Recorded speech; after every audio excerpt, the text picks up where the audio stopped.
Hello, this is C.L. Barber, and today we're going to be looking at Henry VIII, focusing on foreign policy from 1521 to 1530. Hopefully by the end of this presentation you'll be able to state at least 3 key events between 1521 and 1530 for Henry's foreign policy. You will also be able to make a judgment about how successful Henry was in foreign policy and then give reasons for successes and failures.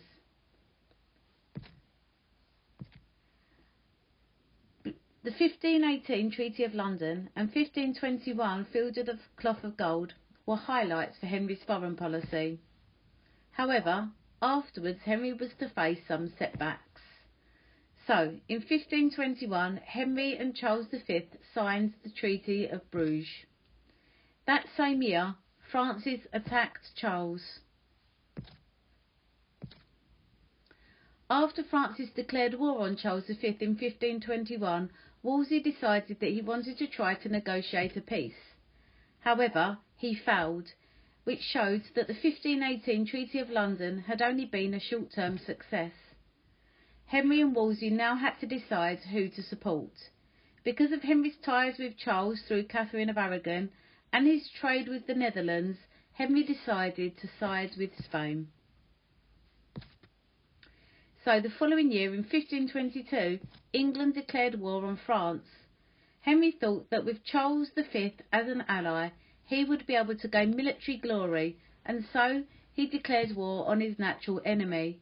However, Wolsey, on the other hand, didn't want the expense of war, so he continued peace talks with France. This is one example of where Henry and Wolsey disagreed on foreign policy.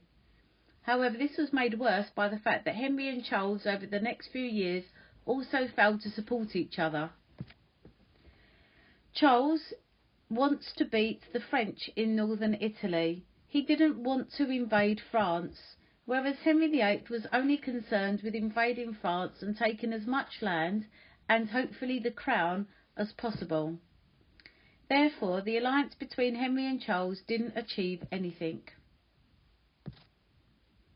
In 1523, however, they planned a joint invasion of France. It was going to be a triple attack on Paris, the capital, and this was agreed with 11,000 troops being sent by England. There they would be joined by Spain and the Duke of Bourbon. A rebellion in France meant that the English army was able to get within 50 miles of Paris, which led many to believe that England might be successful. However, unfortunately, the support from Charles didn't materialise, and the Duke of Bourbon had managed to raise no support himself and turned up virtually alone. Therefore, Henry decided not to join his army, and the Duke of Suffolk was left to return home with his army, meaning that the initial chance of success, where they thought that they might be able to take Paris, had been taken from them, and it ended up being an expensive failure for England and Henry. An impact of this was that many in England now turned against the war in France and didn't want to pay taxes so that we could continue with it. In 1525, another really important event happened, and this was the Battle of Pavia. This is where Charles V's army destroyed the French army, and they even managed to capture King Francis I. This shocked the whole of Europe. At this point, Henry was still slightly annoyed as he realised that Charles had used him and his planned attack to divert Francis so that he could defeat the French in Italy. He realised at this point that Charles had had no intention of joining him and that he had simply been used by his nephew. However, determined to make the best of the situation, Henry and Wolsey tried pressing Charles to work with him so that Henry could conquer France now that Francis I was captured. He thought that he and Charles could launch a joint invasion and divide France between them, with Henry taking the French crown, which he believed was rightfully his. However, Charles didn't want France. He only wanted the land in northern Italy, and he now had that. Also, Charles didn't think that England had helped him in Italy over the last 4 years, and so he saw no reason to help Henry. Also, Charles didn't want Henry to be any more powerful than he was. He decided that he was going to release Francis from captivity, as long as Francis swore an oath to say that he would not try to gain revenge against Charles for being captured. In order to ensure that he kept this, Francis had to hand over his son to Charles as a hostage. This wasn't helped by the fact that in 1525 the Amicable Grant had caused a rebellion. Wolsey had tried to get the Amicable Grant to be paid by the people of England, not only in a short space of time, but without parliamentary approval. This had led to a huge uprising. As a result, Henry had to stop the grant, and Wolsey apologised. A crucial impact of this, though, for the foreign policy was that Henry could not now raise the money for war, so his hopes of attacking and conquering France were over. Wolsey now negotiated a peace treaty with France and decided to abandon the alliance with Charles, which had given them nothing. This decision was later to haunt Henry when he wanted his annulment. So to summarise up until 1525, it was clear at this point that Charles didn't consider Henry an equal. It was also clear that Charles had no value for Henry as an ally. Henry had simply been used as a diversion in 1523, which led to his failure and Charles's success. And Charles had refused to share any spoils after defeating Francis I.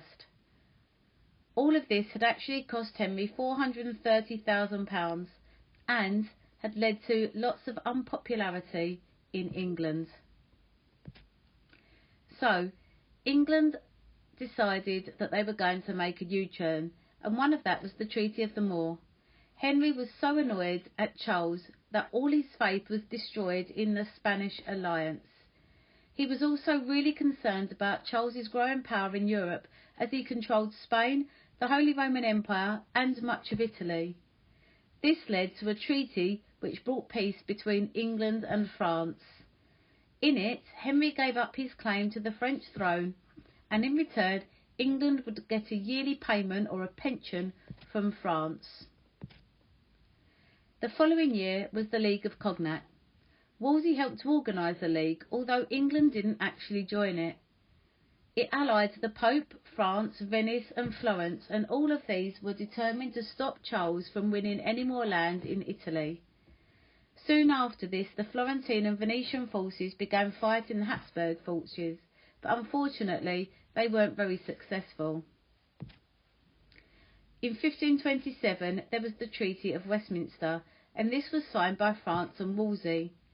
This treaty threatened Charles with armed intervention if he didn't improve relations with his neighbours, and this showed that at this point England and France had the shared goal to reduce Charles's power in Europe, especially as he had sacked Rome in 1527, which was to have huge consequences. So, the 1527 sack of Rome. This was the same year that Henry decided he wanted an annulment from Catherine of Aragon, who was unable to provide him with an heir.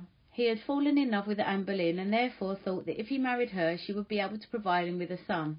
However, this was the year that Charles V sacked Rome, meaning that he took control of the Pope.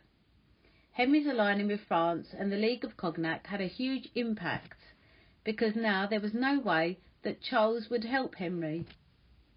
Wolsey's only hope was that League of Cognac would defeat Charles and break his control over Italy, and therefore release the Pope from his control, who would then allow the annulment.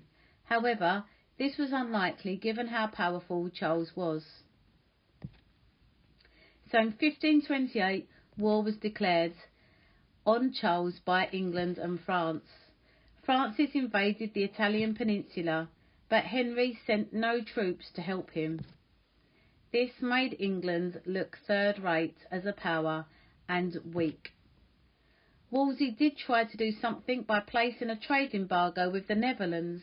However, it badly affected the English merchants, so because of their protest and the impact it had on our economy, Wolsey called it off. By 1529, there was the Treaty of Cambrai. After being defeated, Francis decided that he was going to make peace with Charles at the Treaty of Cambrai. Wolsey was only told of the peace negotiations at the very last minute, and England was neither invited nor consulted. This showed that by 1529 England was no longer treated as an equal by either France nor Spain, and so by 1530 England was alone and isolated in Europe, having achieved no real military victories, and their peace being ended by the Italian Wars. So, the sorts of questions you might get asked are: Wolsey's greatest success between 1515 to 1529 was the Field of the Cloth of Gold. How far do you agree? You need to make sure that before you start writing you get an argument into your head and you know where you're going with this. So you need to have assessed beforehand what Wolsey's and Henry's greatest foreign policy success was, remembering to keep in mind the dates. So because it says 1515, you wouldn't include, for example, the Battle of Flodden or the Battle of the Spurs. Then you need to think how far this policy or event was successful. What other events were more successful or even as successful as that? For example, you could use the Treaty of London as another event. You could also use the initial part of the 1523 invasion, which got to 50 miles of Paris.